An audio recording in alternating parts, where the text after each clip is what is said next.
Alright, Shalom. This is YAHAWAH with the GMS Dallas camp. First up, I want to give all praises to YAHAWAH, YAHAWASHI. Double honors to the elders and apostles of Great Millstone who teach him real well. And salutations to the Hakim scattered throughout the four corners of the earth, keeping his word in truth and sincerity.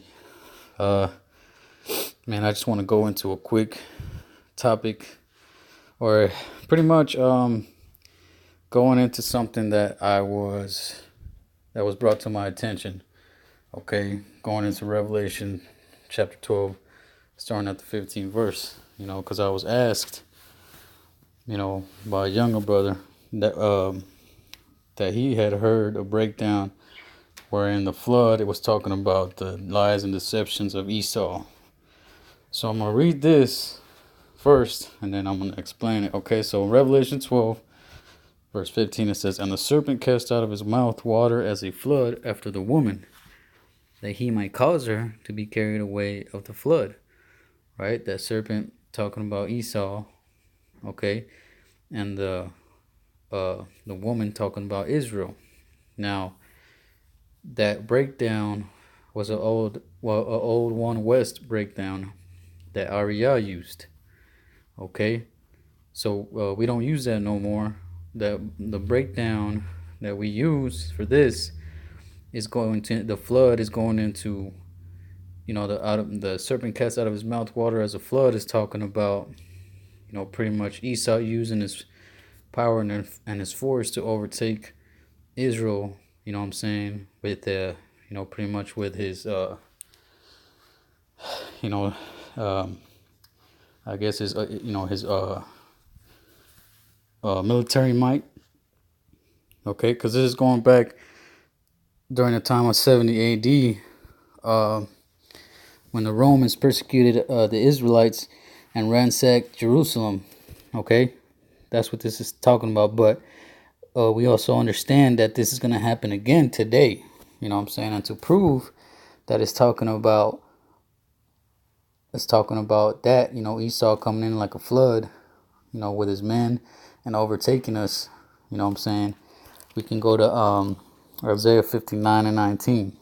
Okay, and there's many scriptures that describe a flood in that manner. Okay, so I'm just going to give you a few of them just to show you that it's not talking about Esau's lies and deception. Okay, because I heard that too, and recently I was, a younger brother asked me, and I remembered. I was like, yeah, I have heard that before.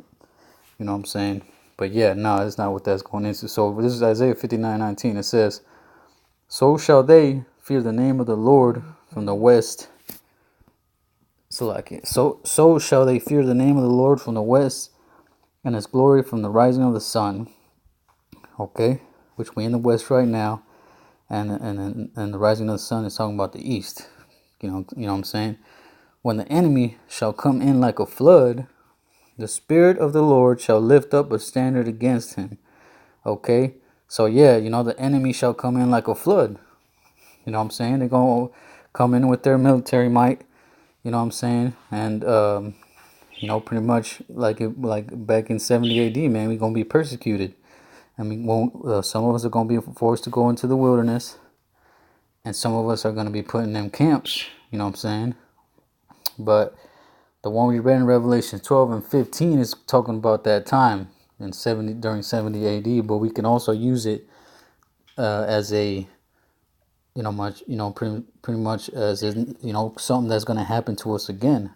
Because again, you got to remember that there's nothing new under the sun. That which has been is now, and that which shall be. So everything that's happened before must happen again, according to prophecy. So let's see. What's the other one? Okay, Jeremiah 46. Okay, Jeremiah 46. Let's see. And 7. Yeah. Okay. "Who is it that cometh up as a flood, whose waters are moved as the rivers? Egypt riseth up like a flood, and his waters are moved like the rivers. And he saith, I will go up, and I will cover the earth, I will destroy the city and the inhabitants thereof, man. And that's what happened in Jerusalem.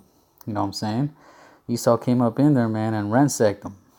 You know, so we were forced to flee into the wilderness. All right, because if you go back, let's go back to Revelation 12. Okay, so if you go down where it talks about and she brought forth with a rod and the woman fled. Okay, right here, verse 6. And the woman fled into the wilderness, where she had a place prepared of the Most High, that they should feed her there 1,260 days. So when that flood came, that woman, which is talking about Israel, fled into the wilderness. Talking about when we fled into the western northern parts of Africa. Okay.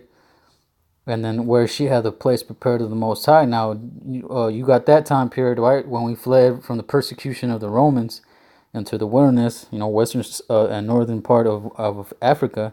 And then it skips that whole to the transatlantic slave trade to when we were brought up into America. So that where she had a place prepared of the Most High is talking about here in America, okay? That they should feed her there 1,260 days. All right, and that's that whole time period. That's just pretty much a time period letting you know, pretty much. It's like I'm not gonna say it's an exact time period, but it's like a how do I say? It's just a time period. You know what I'm saying? I don't know. I can't explain it very well, but that part where it says that they should feed her there 1,002 years. It's talking about feeding her is going into Esau pretty much. Having them programs set up like welfare and unemployment and things like that. Which is mostly who. The northern and the southern kingdom that deal with those kind of things. You know what I'm saying? That's how they sustain. That's how going into feeding her. Okay. Now, if you jump down to where we were first started, okay, verse 15. And the serpent cast out of his mouth waters as a flood after the woman, that he might cause her to be carried away of the flood. And the earth helped the woman, and the earth opened her mouth and swallowed up the flood, which a dragon cast out of his mouth. So there you go. So when it says, and the earth helped the woman and the earth opened her mouth, the earth helping the woman is talking about us pretty much escaping. The earth helping us is when we fled into the wilderness and into the mountains, you know what I'm saying, from that persecution. That's that earth helping us. And the earth opened her mouth and swallowed up the flood, which the dragon cast out of. And then pretty much that whole, that flood coming after us stopped. You know what I'm saying? That opened her mouth and swallowed up the flood. It's pretty much just that whole persecution being eliminated. Okay, as in like they weren't able to come after us anymore. Okay, let's see. And the dragon was wroth with the woman and went to make war with the remnant of her seed, which keep the commandments of the Most High and have the testimony of YAHAWASHI HaMashiach. Yeah, man. So, that's pretty much all I wanted to go into, was just to make that point, that old breakdown, in case brothers were still using it or thinking about it, or, you know what I'm saying? So, yeah, with that, I'm saying Shalom.